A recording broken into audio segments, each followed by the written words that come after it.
அடுத்தது பலார் பலார் அடி மூக்காலையில் பொண்ணு. அது என்ன பண்ணிச்சாங்க, ஏதோ ஃப்ளாட்டில் இருக்காங்க சென்னையில். அவங்க இதில் வந்து ஸ்டேட் பேங்க்கு அப்படின்னு வங்கி வந்து குடியிருப்பு வங்கி அங்கே செயல்படுது. அது உள்ள அவங்க தான் ஓனர். அவங்க என்ன சொல்கிறாங்க, ஏதோ லிஃப்ட்டு பிரச்சனை அதுக்காக சொல்லியிருக்காங்க. மூக்காலையில் பண்ணிவிட்டார். சொன்ன உடனே அவங்க என்ன பண்ணாங்க, ஒன்றும் நடக்கலை. அவங்க பிஏட்ட சொன்னாங்க. சரி அந்த அம்மாட்டே நேரம் சொல்லிடுவோம், பாவம் மேனேஜர் அம்மாட்டே நேரம் போனாங்க. போனோன்னு ஒரே யாரை விட்டாங்க. ஒரே யாரை ஒரே இது என்னென்ன வேலை அவலம் பண்ணிட்டாங்க.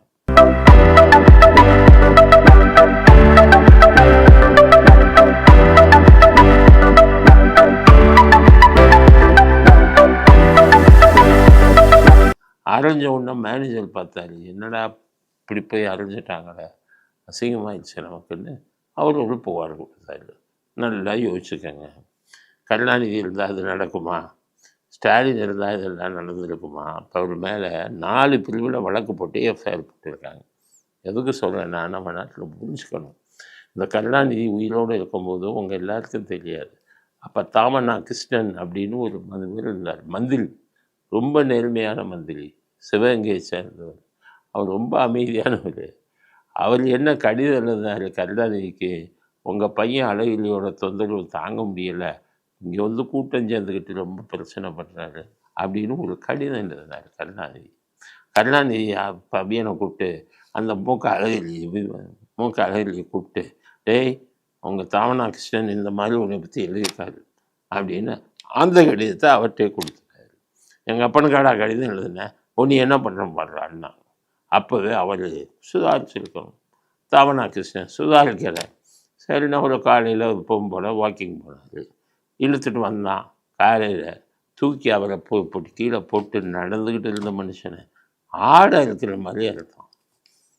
தலையவே தனியாக அறுத்தாங்க அழகிரின்னு ஆதரவாளர்கள். பட் வெட்ட வெளியில் நடந்தது, அப்படியே தலை தனியாக. அதுக்கப்புறம் இவர் அப்பங்காரர் ஆட்சி, மகங்காரங்க அவங்க குரூப்பு கொலை பண்ணுறாங்க. அப்பாக்காரர் வந்து விடுவார், பையனை காப்பாற்றணும்னு சொல்லி என்னென்ன கூத்தடிச்சு அந்த செத்துப்போன தாவண்ணா கிருஷ்ணன் தம்பி அவர் சாட்சி சொல்ல வந்தவரையும் அவருக்கு பைத்தியம் முடிச்சு போச்சுன்னு சொல்லி அவரை சாட்சியாக வரவிடாமல் இந்த வழக்கு ஜெயலலிதா வந்தாங்க. ஆகா ஜெயலலிதா வந்து இவங்க கெடுத்துருவாங்களே, ஜெயிலுக்கு அனுப்பிடுவாங்கன்னு சொல்லி இங்கேருந்து சித்தூருக்கு கேஸை மாற்றி அங்கே இருக்கிற சித்தூர் ஜட்ஜை வந்து பயமுறுத்தி என்ன கூத்து பண்ணி இவர் நிரபராதின்னு விடுதலை பண்ணிட்டாங்க. தாவண்ணா கிருஷ்ணன் கழுத்தையே அறுத்தாங்க. அந்த மாதிரி இது கொலகார கூட்டம். அது சரி, அது முடிஞ்சு போச்சு. அதுக்கு அடுத்தது என்னாச்சு, அவர் திமுக ஆட்சி நடத்துக்கும்போது தினகரன் பத்திரிக்கையில் ஒரு கருத்து கணிப்பு நடத்துகிறாங்க. கருணாநிதிக்கு பிறகு யார் அதிக செல்வாக்கு நான் நடத்துகிறாங்க திமுகவில். அதில் அழகிரிக்கு 5% போட்டாங்க. அழகிரி எனக்காக 5% போடுற அப்படின்னு மதுரையில் இருந்த தினகரன் பத்திரிக்கை அலுவலகத்துக்கு தீ வச்சு கொளுத்தி விட்டார். அதில் 3 பேர் பாவம் அப்பாவி, அங்கே இருக்கிறவன் வேலை பார்த்தவன், அவன் 3 பேர் சிக்கி செத்து போயிட்டாங்க. இங்கேருந்து இது கலாநிதி மாறன் அவர் நடத்துகிற சன் டிவி அதிலெல்லாம் போட்டு காமிச்சாங்க. இங்கேருந்து போனார், கொலைக்கு காரணமானவர்களை தண்டிக்காமல் விட மாட்டேன்றார். 3 பேர் செத்து போனான், ஒன்றும் தண்டிக்கலை. கடைசி பார்த்தா 4 நாள் கழித்து அழகிலோடு சேர்ந்து போஸ்ட் கொடுத்து ஃபோட்டோ விடுறாரு தயாநிதி மாறன். குடும்பம் ஒன்றாயிடுச்சு. 3 பேர் கொலை, முதல்ல ஒரு கொலை, அப்புறம் 3 பேர் கொலை. இப்படிப்பட்ட குடும்பம் யாது? அப்படி இருந்தது. இன்னும் ஸ்டாலின் வந்து ஆட்சியில் இருந்தால் அவங்க பெரியப்பா இங்கேருந்து ஃபோன் அடித்து உதயநிதிக்கு டேய் தம்பி பார்த்துக்காம்பாங்க. இன்னும் யாரும் மேனேஜரை போட்டு அடி பின்னிருப்பாங்க. ஸ்டேட் பேங்க் மேனேஜர் அடி வாங்கினாலேயே அடிச்சிருப்பான். இப்போ புகாராக கொடுக்கல, வாபஸ் வாங்கிடான்னு இருப்பாங்க. அவரே போய் வாபஸ் வாங்கிட்டு வந்திருப்பாங்க. நல்ல வேலை. நீங்கள் பாருங்கள், அழகிரியோட பொண்ணு கயல்வெளி அழகிரிலையோ என்னமோ, இந்த அம்மா இப்போ எந்த கட்சியில் இருக்குது? தாவேக்கால இருக்குது. தாவேக்கா ஆட்சி ஏற்கும்போது விஜய் முதலமைச்சராக பதவி ஏற்கும்போது பதவியேற்பு விழாவில் போய் கிடந்துக்கிட்டாங்க. ஆனால் அவங்க கட்சி வித்தியாசம் பார்த்தாங்கன்னா, இதே ஸ்டாலின் இருந்தால் விடுவார் அண்ணன் பொண்ணுன்னு இப்போ வழக்கே பதிவு செஞ்சுருக்காரு. கட்சிக்காரன் மேலேயே வழக்கு பதிவு செய்யலையா? பொம்பளை போலீஸை கையை பிடிச்சி இழுத்தான் திமுகக்காரன். இதே ஸ்டாலின் வந்து வழக்கு பதிவு செஞ்சாங்க. வந்து செய்யலையே. நான் எப்போ பார்த்தாலும் ஸ்டாலினை திட்டிகிட்டு இருக்கேன். நான் தப்பு பண்ணால் திட்டி தானப்பா ஆகணும். இப்படி பண்ணுவார் அவர். கட்சிக்காரனாலே கேஸ் போட மாட்டார். இவங்க தன்னுடைய சொந்த கட்சிக்காரவங்க முக்காலியோட பொண்ணு 4 பிரிவில் வழக்க போட்டாங்க, எஃப்ஐஆர் போட்டாங்க. ஆக அவர் கைது செய்யப்படுவாரா இல்லை அப்படியே இதுதான் அப்படிங்கிறது தெரியல. அது போக போக தானே தெரியும்.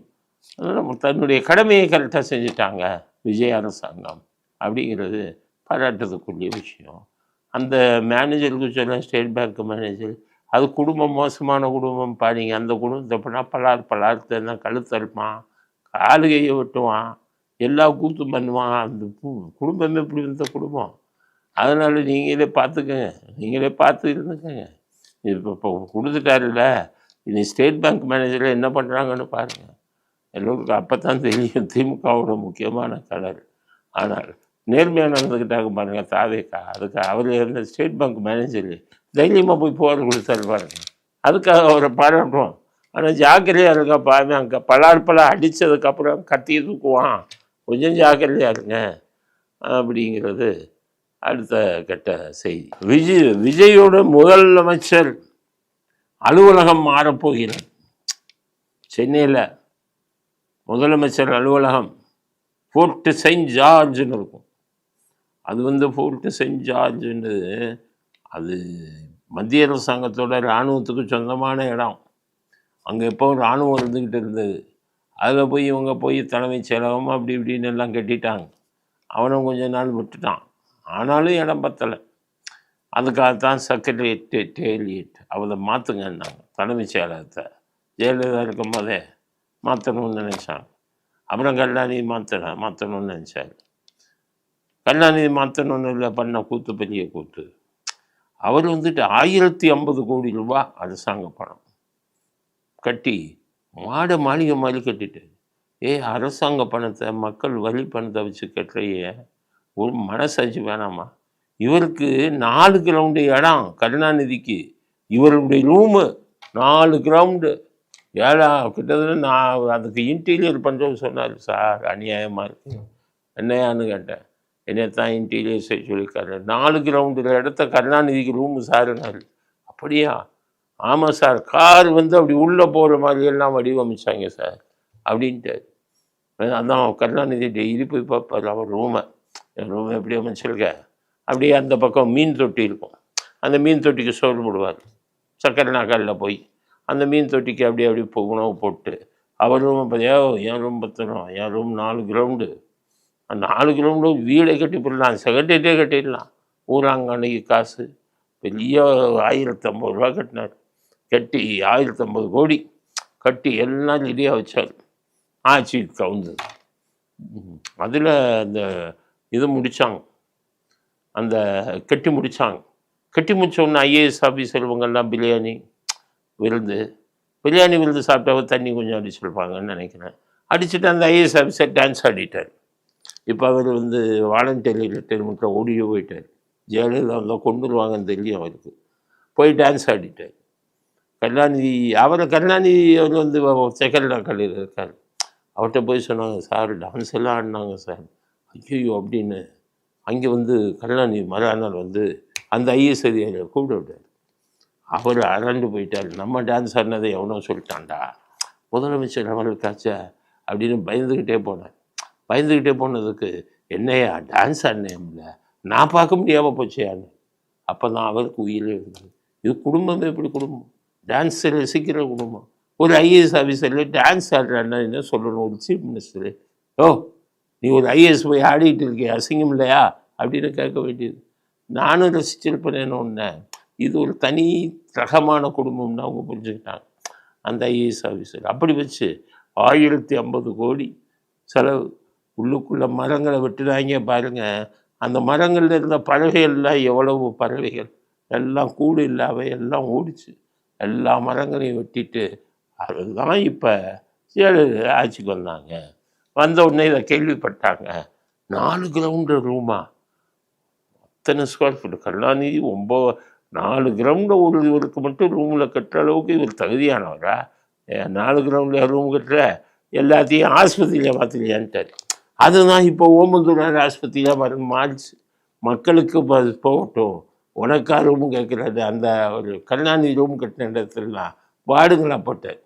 வார்டுங்களா போட்டு பொதுமக்கள் ஏழைகளுக்கு சிகிச்சை கொடுங்கயான்ட்டு போட்டார். அப்போ செக்ரட்டரியேட் கட்டுறது, தலைமைச் செயலகம் கட்டுறது அப்புறமும் தடைப்பட்டுச்சு. அதுக்கப்புறம் ஸ்டாலின் வந்தார். ஸ்டாலின் வந்தோடனே தலைமைச் செயலகம் கட்டணும் அப்படின்னாரு. ஆனால் அவர் வேறு கணக்கு போட்டார், சபரீசன் கணக்கு. அவர் சபரீசன் சொன்னார், மாமா நீங்கள் இந்த மகாபலிபுரம் மட்டும் கட்டுறேன்னு சொல்லுங்கள் மாமா, நான் அந்த பிளாட்